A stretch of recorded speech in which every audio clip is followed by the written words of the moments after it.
Happy Eclipse Across America Day. I hope today is a great day for you. If you're paying attention to a lot of the Christians on the internet, it is a day of woe and a day of dread. Maybe even some are saying the beginning of the end of the world. Well, a lot of these folks are going to be upset and disappointed tomorrow when the sun comes up again, and really not much has changed in our life except that we got to view something very, very cool. So I want to just talk to you a little bit about what the Bible has to say about nature and how you and I, as Jesus followers, should view these things. How do we interpret when there's an eclipse? Or how do we interpret an earthquake? What do we do when these things happen? And I want to give you, I think, a very old interpretation, but a very, very conservative one.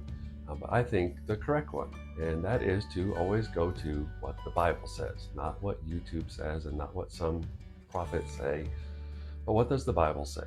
And one of my favorite scriptures about nature, there's a bunch in the Old Testament, I'm not going to look at them, but in the New Testament, Paul is writing to the Romans. The Romans worshiped all kinds of things. They had a God for everything. They worshiped their ancestors, they worshiped nature, and Paul is trying to correct them and help them see that all these things that they had been worshiping as false gods really do point to the one true God. And in Romans chapter 1, verse 20, Paul says, "For ever since the world was created, people have seen the earth and the sky, and through everything God made, people can clearly see his invisible qualities, his eternal power, and his divine nature. So men have no excuses for not knowing God." In other words, Paul is saying, all the way back when God created the world, he set all these things into motion: the planets, the moons, the stars, everything we see in the sky. God spoke it into creation and set it into motion. He invented physics and he invented gravity and all these things that help make the world, make things spin, make things revolve, make things orbit. God created all that just by speaking a word out of the creativity of his mind and power of his nature. And Paul is saying, when you look at those, it should remind you that there is a creator God. There is this creator who just speaks words, and eclipses happen, and planets are formed, and mountains are shaped.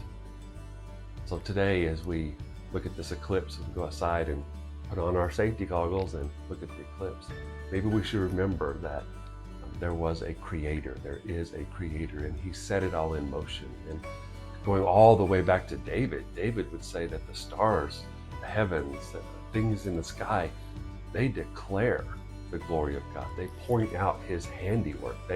He would also say that they actually are worshiping God, and just by being stars, by being the sun, by being the moon. Today, when the sun is blotted out by the moon over America, it should remind us that there's a God who, way back at creation, set in motion a series of events. And if God is who he says he is, then he knew that you would be here today, and you would have an opportunity to look up in the sky and just see a little bit of his handiwork, to see how the sun and the moon obey him and worship him just in the way they do what they do. Really is amazing when you think about how small we are compared to all of the things that God has created, the timeliness of all the things he's created, the immense size of all the things he's created. We can look at these heavens above us and be pointed to God, and that God who set it all in motion, that God who created it all with his voice, loves you. And so when I look at the eclipse today, I'm just going to be reminded that I have an incredible God, one that I don't fully understand and probably never will, one that has immense power and creativity that I could never even fathom. And yet this God who thousands of years ago set into motion an eclipse that was going to happen over my little town, he did that so that I could look up and be reminded that he's there, he's in control, that he sets things in motion, and that even the stars and the moon and the oceans and the rivers and the plants and even rocks obey him. And when they do, it's an act of worship.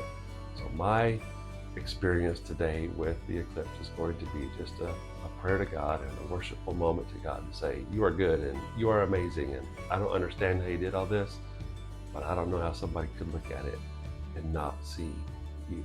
So my prayer today is that you would see God, that you would reflect and you would be grateful to God and you would acknowledge Him as Creator, and your life would be an act of worship as you do what you do and as you obey.